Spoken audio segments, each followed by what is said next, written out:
Hello, friends. How's it going today? I had to just get in here and do this video really quickly. I'm kind of just getting home and I'm really hungry. But while this is on my, excuse me, while this is on my mind, I wanted to come in here and leave this little video. And I hope I don't get to the 15-minute mark because I kind of just wanted to leave a little blurb. You know, have you ever been in a relationship where the person that you're in a relationship with hates your guts? Listen, sometimes you can be in a relationship with someone, and a relationship doesn't always have to be a romantic relationship, but a relationship with someone who just hates your guts. Part of the reason that I think that this is possible is because some people, the only other way that I can think of it is that they want to be you. I had a relationship. I was, excuse me, I got some pepper in the pot. I was in a romantic relationship with this guy some time ago, and he hated me. And it took me years to figure this out. For instance, at the time we were in school, and he really took studying seriously. You know, it was like I have to get home, I have to study. He spent hours and hours and hours, going over certain things and studying because he wanted to make his time in school worthwhile. And he would get B's mostly, maybe sometimes A's, and if I remember correctly, maybe it's just B's and B pluses.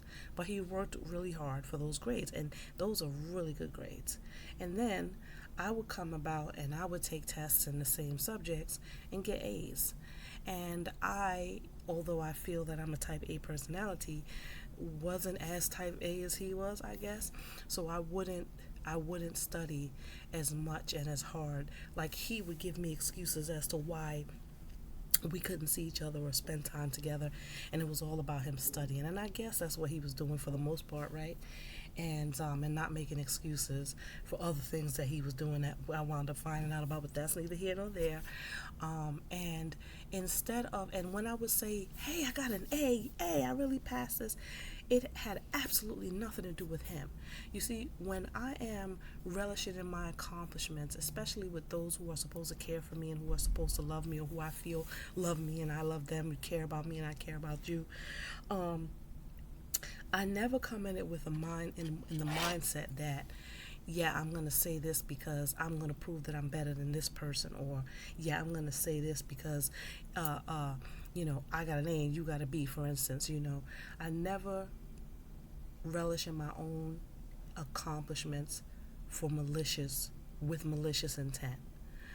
And so when somebody takes your accomplishments, and when you achieve something, when you earn something and you're proud of yourself, and you're around someone who you're in a relationship with, regardless of what type of relationship that is, it's your friend, is your lover, and that person shows disdain for you, run, child, run. Let me tell you, this guy would say to me, like, for instance, if I said, oh my gosh, I was so scared. I took that test today and I wound up getting 100. I'm so happy. I want to celebrate. He would say, you got 100? Really? Are you sure? You sure you didn't make a mistake? How? Like, wow. And so in that particular relationship, things like that happen all the time. And I really wasn't excuse me, the pepper. I really wasn't that self-aware to realize how much he hated me at that point. But yeah, and more recently than that, I had two situations where I wanted to figure out, sometimes you have to reevaluate relationships that you have in your life and think, sometimes people in your life for a reason and a season, and sometimes that season has to pass. You know what I'm saying? So I'm a very empathetic person, and so I kind of feel what others feel really deeply. I take on the stresses and the woes and the worries of other people that I love or that I care about. And that can either be a good thing or a bad thing. At times it could be a little bit of both. But anyway, being that I'm a very empathetic person, I like to listen and you know, I worry about my friends and people that I'm in a relationship with. So I do certain things sometimes in a sense that I'm thinking about what they're going to think, because, sometimes my friends can be a little sensitive in my opinion. And sometimes I feel like, even though they should know me and know that I don't have malicious intent behind some of the things that I do and I say, I know that there are certain people that do have that.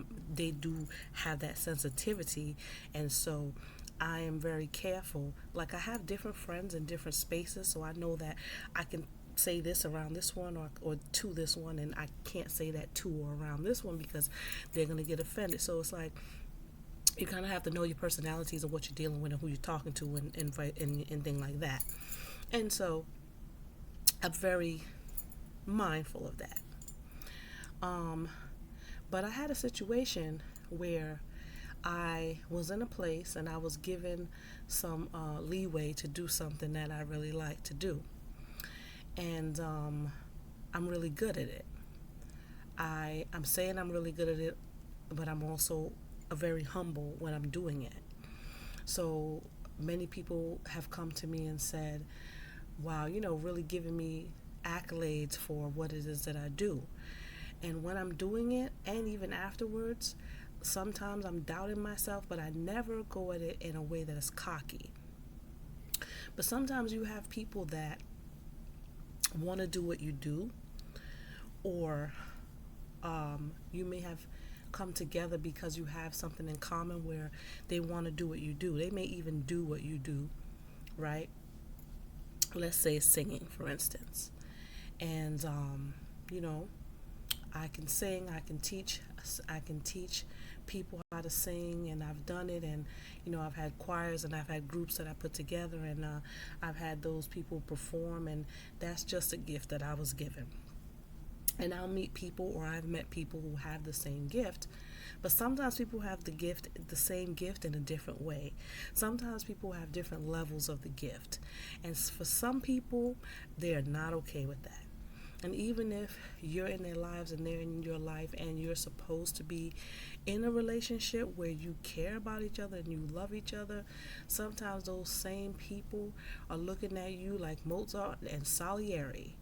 Whereas Mozart was so gifted, I hope I'm saying the names correctly, and he was like a prodigy, a child prodigy. And here's Salieri, who has been working so hard to become this great musician. And then Mozart started getting accolades that Salieri didn't get. He was able to get jobs and book jobs, and people would hire Mozart because they felt like they liked his music better. His music was more skilled. He just had a different ability. Even though they both played piano, Mozart was given a different gift. Like, his gift kind of surpassed Salieri. And instead of, as a grown man, being being accepting and maybe even helpful towards Mozart, he hated him. Be careful who you're in a relationship with. Look out for the signs, because you know I had a few situations recently in relationships where I found out that, and the signs are always there. The signs are actually always there. Sometimes we try to give people the benefit of the doubt and we ignore that. And I'm trying not to get too deep into what I'm saying, because this is real life stories, and I don't want to, although this is my life, um, and those people who just happen to have crossed paths, it's just them, but I'm telling my story. But I am still trying to be sensitive. Um, and I had these people who we had similarities, and we were able to do certain things. But my things got more accolades. And sometimes people would ask me before they would ask them. And even though we shared that ability, sometimes I would get to, let's say, choreograph a performance, a dance, or put together a performance. And I would have people saying, I don't know, maybe in their head they felt like, okay, this is my chance. I'm in a relationship with this person, and this is my chance to shine. So what I'm going to do is um, I'm going to tell this person my vision, and I'm going to try to see if I could tweak their vision to incorporate my vision, so that even though it's not me up front, I'll feel good, and I can also tell people that this section here came from me. You see what I'm saying? I hope you guys understand what I'm saying there. So I'm trying to be very mindful. And as for me, sometimes I would, no, I don't. I'm really sensitive about my creative vision. And sometimes people would give me advice, and I would feel like, okay, that's great advice. And then I will say, well, I'm going to try it the way, because you're not even giving me the opportunity to try it my way. It's my vision, right? But anyway, I'll say I'll go ahead and do it my way. And then if it doesn't work, I will incorporate your vision, and we'll see how that works. And sometimes my thing winds up working, and I never incorporate their vision. But there are some times when people will suggest things, and I'll say, okay, and I feel like it's a better way, or an easier way than what I plan to do it, how I plan to do it, and it works that way. But then you have people who keep this inside of them, and they will slowly build up legitimate resentment against you, and they'll jab at you little by little, tearing you down tiny piece by tiny piece. And when the it hits the fan, or when it all comes down, you find out, because sometimes, whatever's done in the dark is eventually going to come to the light. And so I was in a situation where, and it was actually two people. I was in a situation where two people really started to come up with the amount of things that they had held inside of them against me. And it all had to do with me. I'm going to say it all. It all had to do with me being me. And I feel like if I'm in a relationship with a person who doesn't fully accept me, who I am, and not to say that there aren't habits or bad things about me, things that I could change, things that I could improve on. I have a growth mindset, so I believe that, you're always growing, or I'm always growing, and there's always something that I can do better. And I appreciate and value people's advice, and especially if they've experienced what I'm going through or what I'm going towards. That's all great, and I have nothing against that, right? But kind of lost what I was going to say. But basically, you know, there are some people. I forgot what I was saying right there, but I'm just going to go back to the topic and wrap it up. There are some people that are in your life that are going to hate you, and they're going to build up resentment towards you, and they're going to try to tear you down little by little, even though they're supposed to be in a relationship with you, in a loving and caring relationship with you, and they will hate you because they're jealous of you. My advice to you is, because the signs are always there, again, I'm saying it again, to look out for those signs and maybe have a 3-strike rule. 3 strikes and you're out. And really take time to sit down and evaluate. Because you definitely don't need narcissistic people in your life. You definitely don't need people in your life who are either living or trying to live vicariously through you, or people who really hate you and resent you because they're not you. And they feel like if I were you and I had the ability to do X, Y, Z that way, and if it came as simple to me, and even if it's not simple, if I had the ability, or if I were you, I would do this way and that way and that way. And they may hate you because you don't do it the way that they would do it. But you just have to understand and recognize and remember that you are you, and you could do bad all by yourself. You don't need any help with that. And just be careful with those signs, because they usually always say something sly and slick on the side. Um, and I had the unfortunate situation to have the pileup of past events spewed at me like this, is that, and the other. And you know what? There's really no way to backtrack that. Like, once you start saying, oh yeah, and you did this, and oh yeah, and you did this, it's be trust and believe that some people say they say things out of anger, or they do things out of anger, they really don't mean it. Child, if they're spewing from past events and it's piled up, oh, they meant it. They had that sitting there and piling up.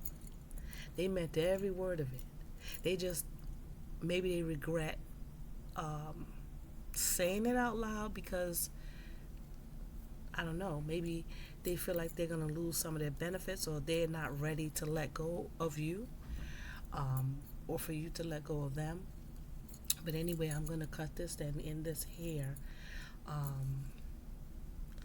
Just look out for the signs, look out for red flags, be very keen to red flags, have a 3-strike rule, and this is just my suggestion, and cut it off as sooner than later, before you your relationship succeeds in tearing you down. All right, got that out there. All right, guys. Thank you for subscribing. For those of you who subscribed, thank you for listening, humoring me. Comment below if you have any advice or anything that you could add to this. Share this video with people that you feel should hear this, need to hear this, or that this may help. Thank you again for patronizing me. And it is almost the weekend. It is Friday. Have a great weekend.